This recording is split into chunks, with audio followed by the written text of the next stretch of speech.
NSC Fan TV. I'm here with Aaron. How's it going? Aaron, we watched Nashville Soccer Club win on the road, 3-1 against really a kind of a struggling DC team. They didn't seem to have a lot of organization there. So tell me about some good things you saw. Maybe we'll hold off and see if we saw some bad things. Tell me what you saw. Tell me what you saw. We should play like that every week. We should play like that every week.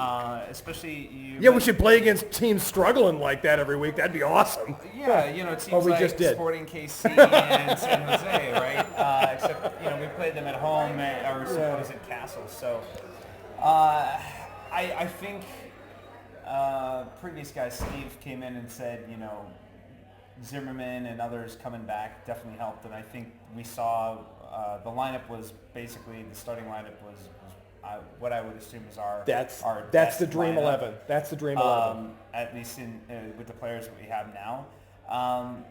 And Leal is great. I was kind of hoping to see Loba, capitalizing off of the his goal, but saw a pretty anonymous shift from Loba today. I mean, I don't see him as anonymous. I mean, it's really hard to do stuff in the last 15 minutes, and especially when you're chucking on 4 other subs, and he does some brilliant things. He almost had he had this great turn at the end there. So there are things with Loba that I'd like to see more of. I think you want to see 90 from Loba. We've yet to see this. Yeah, I don't think we've seen him start in MLS. Yes, and that's like, it could be a very slow play from Gary, but it's just like at some point you have to give the guy a shot and see where it goes from there. And given the fact that we had 2 home games against 2 struggling teams in the MLS, those would have been really great chances to see him get that. Like so in some ways, those feel like lost opportunities. Yeah, and especially against Sporting Kansas City, where you trotted out a lineup with 3 defensive midfielders. Like a point of contention in some recent interviews. Yes, it's not like. I like Anunga. I like Sean Davis. I like Godoy. Yes. But Godoy is the most attacking-minded of those 3.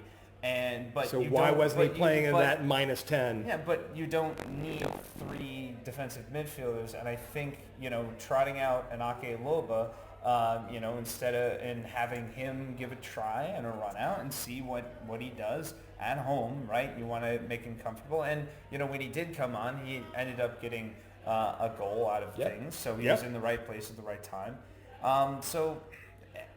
It's just you'd like to see a little bit more consistency at home, especially since games on the road. This is a nice win on the road. In MLS you want a draw on the road, a win at home, but I'd prefer it to not be flipped, especially since I go to home games, Here we are. I'd like some energy at home games. So, playing at home, we need to make sure that we're playing up to snuff and playing attacking soccer, and I think that we can put more teams under pressure, if we put out the right lineup, and maybe now with Leal back, I think we'll start on the front foot more often. But I think also, again, we got to figure out a way, to chuck Loba up there, and maybe that comes with a formation change, and maybe that formation change might come if somehow Shaq Moore shows up in Nashville at some all point. The Shaq Moore conversations. Yes. Here we are wearing our N badges, looking with all sorts of envy at some other clubs overseas. So Tenerife did not make it up to La Liga, so maybe they could be looking for some that's cash. Exactly it. So here we are. And the irony was that, was there anybody here in NSC who was maybe rooting for them not to make it to that? Don't speak those words, friend. No. Would we be rooting against his team so that we could get him? Let's not speak those words. I mean, where soccer teams are concerned, we're very selfish in terms of players and acquiring players. All right. So methodological individualism seems to win the day. So here's another question. Mm-hmm. So you and I were sitting next to each other watching the game, the second half. Yeah. And we watched a little carvery on our defense. And you and I disagreed about where some of the issues lay with their goal. I thought that there was some overplay from one of our center backs. Do you have some critiques? Because I had opinions, but I want to hear yours. I don't think there's overplayed because we played, a lot through the back, out of the back the whole game. I think it's just one of those instances where, it's the one time it goes poorly. I think that, we might have gotten a little bit complacent given the fact we were up 3 goals, and it's a little bit, less intense.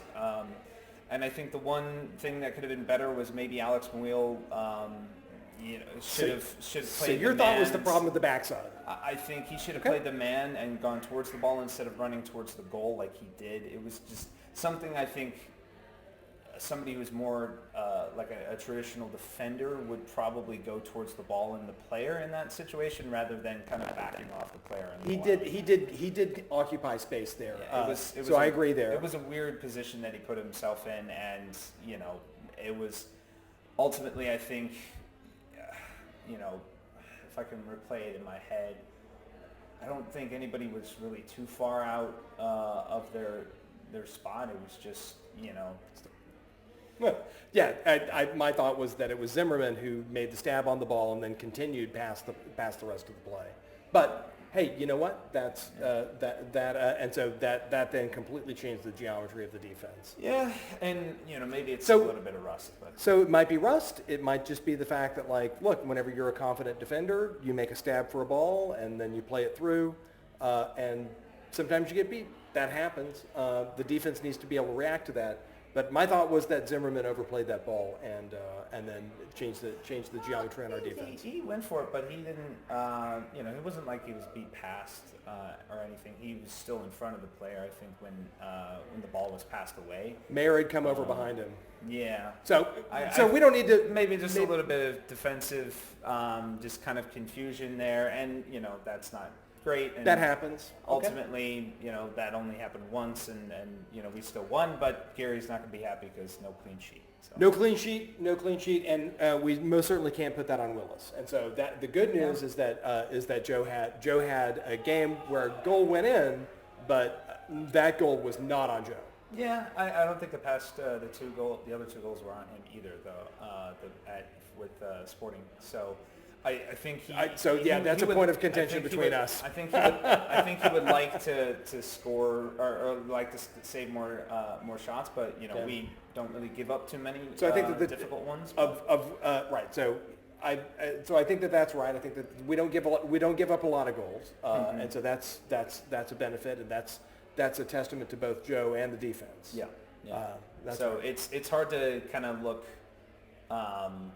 Flashy, make the flashy save, especially when you're just flashy saves. When they're taking shots from 20 yards out and they're on the ground, scribblers, and you just kind of picks them up. Yeah. Those are less impressive than flying in the air and making a nice, brilliant save. So.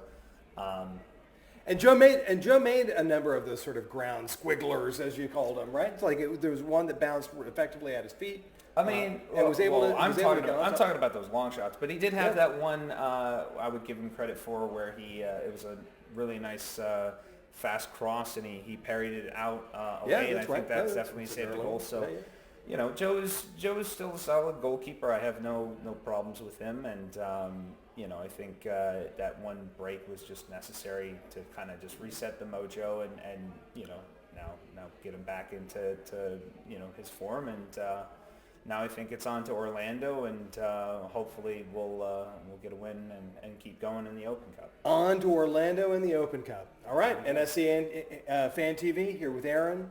On to Orlando. On to Orlando.